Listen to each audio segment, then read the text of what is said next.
Hello there YouTube, this is Wheelchair21, and on today's rolling review we got Max Factory's Figma Bio Boosted Armor Guyver, which is a long-awaited Figma that I have been wanting. I only say it's a Figma that I've been wanting because, one, I kind of already knew Max Factory had the license still to the Guyver since 2005 when they made the original Max Factory Bio Boosted line for the 2005 anime based on the original Bio Boosted Guyver manga. Every so often, popularities for the series increases and then decreases depending on when its author is actually writing for the series, as well as being a badass suit in general or design. This anime character, who has actually had 2 live-action movies presented in America, one was crap, the other one is great, starring David Hayter. Cool thing about it is, a lot of people don't know that it's actually a derivative of Satoru Ishimori's Kamen Rider. Or at least that was what the idea, somewhat of an idea that struck the author when creating it. And then he just tweaked it to his own idea, and he also added in other tokusatsu heroes and other anime characters at the time. Anyways, the box, really crappy. I thought it was going to be much better looking. The side just shows some, good angles and what the actual overall Figma can do. Honestly, Figma boxes tend to be a little bit showier, and I know I'm using that term loosely, but, there's usually a better presence about it, not just a bland box such as this. But, anyways, let's go and look at our figure and its accessories. Now, Figma Guyver, almost getting it out of the package. As you can see, it comes with a Guyver unit, which is actually what stores the entire armor, the actual Mega Smasher, and its frequency sabers, as well as a plastic bag to hold all of its accessories, as well a Figma effect stage, which helps you to display the figure in various poses, as well as just keep it on a nice balanced display.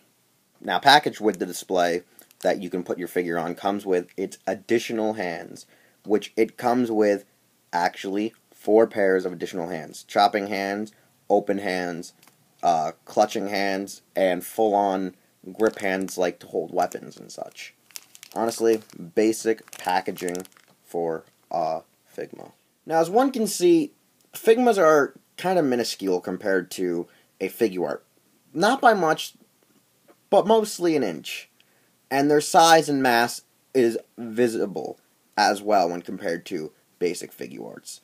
For those out there, I know most people know me for my figure art reviews rather than Figmas. That's why I'm bringing it up. That's the difference between Max Factory and Bandai. Is figures a little bit more bulkier, proportional. Figmas are really just smaller, really compact, but still look great. Because when we move our figure up closer to the camera, you can see a wonderful array of details really etched into the head of the figure. The head of the figure is where a lot of the best parts are, where it's able to breathe, its control metal is located, and its frequency metals are, the ones in its mouth that can help actually display sonic rays and such. Honestly, it looks great. The details are there. They are obviously present, displaying all the good things that an actual Guyver unit would have when actually on its host. Now, its points of articulation are actually very, very close to a figure art, having that of the basic hip, having the actual rotation swivel point on the thigh, double jointed knees, pretty good. Actually, no, it's single jointed knee system, but with double joints built into it. An actual toe joint, similar to a figure art. Now, this foot I don't think can move really at all, so it has just a basic small ball joint. It can only go as far as it's allowed, which kind of sucks. It has a good range of torque on the actual abs, as well as a nice system that's based with like this plastic rubber to showcase it to be more humane and bodily-like. The shoulder joints are actually built on top of the actual shoulder itself, so you can't really move the arms around too much. You actually have to move the shoulder to get the shoulder pads to not be in the way, as you can see, the way it's constructed. The elbow joint, double jointed, like a figure art, but it has a better flow, actually, which is a good thing about Figma. You actually have better flowing elbows. And the hands are always built on a peg joint system with a little ball joint built into them. And the head's a little bit tight. It's really tight on mine, but sways nonetheless. Now, our figure wouldn't be complete without its accessories and its wide range of signature poses from the actual series itself. First off, let's look at our frequency sabers, which honestly are one of the best things about the damn character. A lot of people just love it. For some reason, its high-frequency swords are one of its most iconic things about it, other than its Mega Smasher, its finishing attack. These frequency sabers, which come out of its forearms, just really, really get people going. And one reason why a lot of people either like the Guyver is, in America, if you're well-versed with G Gundam, you obviously kind of think of the Strike Gundam, or, I think it is the Shadow Gundam, or, I don't even care about its Japanese name, it's the Shadow Gundam. The Shadow Gundam, which has these forearm blades, which actually are very kind of signature, but they can move all around. Now, how Guyver's weapon system works is it just plugs in and out in the back of the forearm with a nice T-cross plug. Really simple, really basic design, but at the same time it is advertently fragile because it's such a thin plastic, and since it's so small, thin, and frail, you can actually snap the blades. But nevertheless, once you have it posed, I mean, it is one of the most amazing figures you have. I mean, it really captures what the character had and what it was all about. I would love for this to actually get a figure art, just because figure arts would then be able to capture the movie design, which was worn by David Hayter in Guyver 2, Dark Hero, which actually made this nice turquoise blue a darker, bold navy. And it really made it more menacing, even though this is supposed to be oddly heroic compared to America's take on the franchise. Now, while having the frequency sabers, you can pretty much pose it in any way you want, and you can either use both or just one of its main sabers. Ironically, at times, at the beginning of the series, he actually would use both, but then later on would refrain to mostly using the one battling basic Zoanoids. Now, like I said, originally Sho Fukamachi, Guyver 1, would only use one or two. That was just the thing with Sho. He never really used both at the same time later on. He mostly just kept two, using one as he got more, I would say, adept, more in control of the Guyver, more in control of being a fighter and such. But he still breaks both out on occasion when he's fighting really tough Zoanoids, Hyper Zoanoids, or Zoalords. If you're really well known with the series, you know basic Zoanoids are like the grunts of the series, but they are still quite powerful if you're not well adversed with the Guyver unit, pretty much. Hyper Zoanoids are practically the 1.5 to the actual times 2 of a Zoanoid, which actually can give a Guyver trouble until they're, better in the mental state to know what the Guyver wants and how it wants you to use it, or you know how to understand it. And then you have the Zoalords, which are the King Supreme. They're the hot shits, if you should say.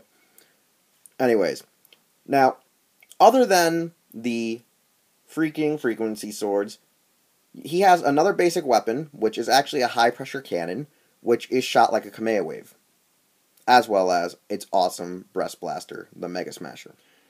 Now, as I was saying, it's shot off like the Kamea wave. It's really an amazing weapon that debuts when you watch the anime around episode 6 or 8. I'm going to say around disc 2. So that would be, volume 2 is disc 2. Yeah, it's around probably 6 to 8, around there. It was actually like a do-or-die last-ditch effort where, ironically, he was just putting his palms together trying to push away Zonoid at the time, and it just blasted right out there, a small little burb of, like, energy and a weird disperse just came out. Like, it kind of looked like a weird warp drive, kind of like when, looked like just really like a sonic emitter, really, how like they show it in Toku, where it just looks like a bulb of air to display frequencies and stuff changing. It was really cool, because it literally just tore the shoulder, like, right off of the creature, like, went right through, pierced it, and it literally looked like someone, like, just smashed it in with a hammer. Kind of like when you smash your car into, like, say, a street pole, or something like a light pole.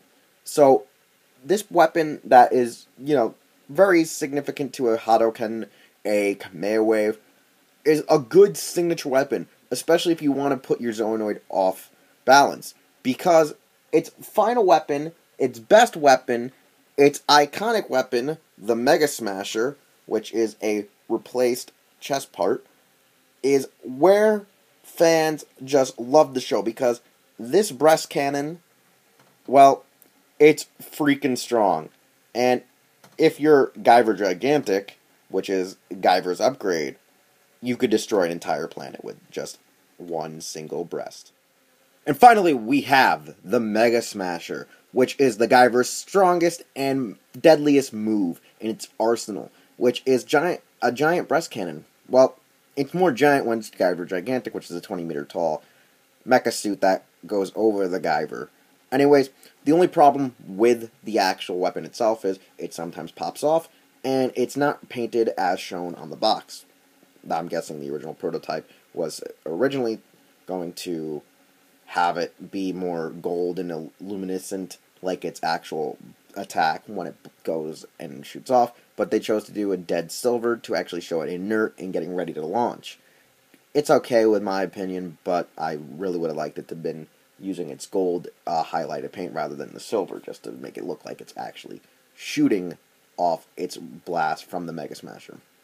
Now, for our final evaluation is, I honestly love the character, so I went out and got the Figma, especially because the original version is now very hard to get. The original Max Factory collectible action figures are rare. They are $80, and sometimes, depending on the seller, they can be almost $300 for a single figure.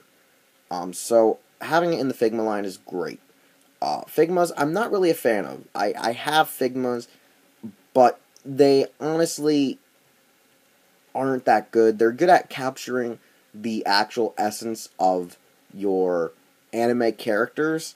They're just not good at having a sturdy figure. The figures get super loose, they end up falling off their own joints, and they're just not sturdy. They're better than a Rebel Tech, I will admit, but they're not as good as a Figuart.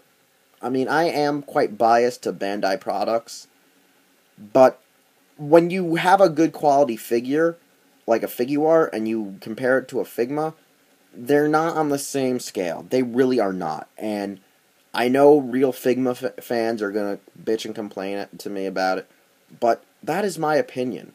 I don't think they're on par with Figuarts, especially because as soon as I got mine, it went through some of the same issues early figures do. The arm blades fall off, the chest panel doesn't stay in, and some of the limbs actually pop off the joint a little too easy.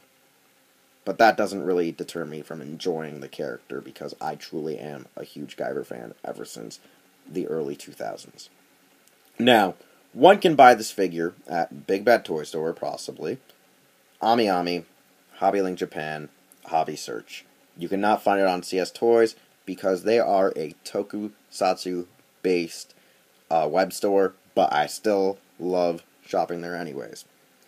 Anyways, you can find more reviews from me here on my YouTube channel or at herotaku.com. You can follow me on Twitter as well as Instagram. You most likely know this by now, and you can always check my channel to make sure where you can locate me at. We'll see you next time with another Rolling Review and/or Doyle's DVDs.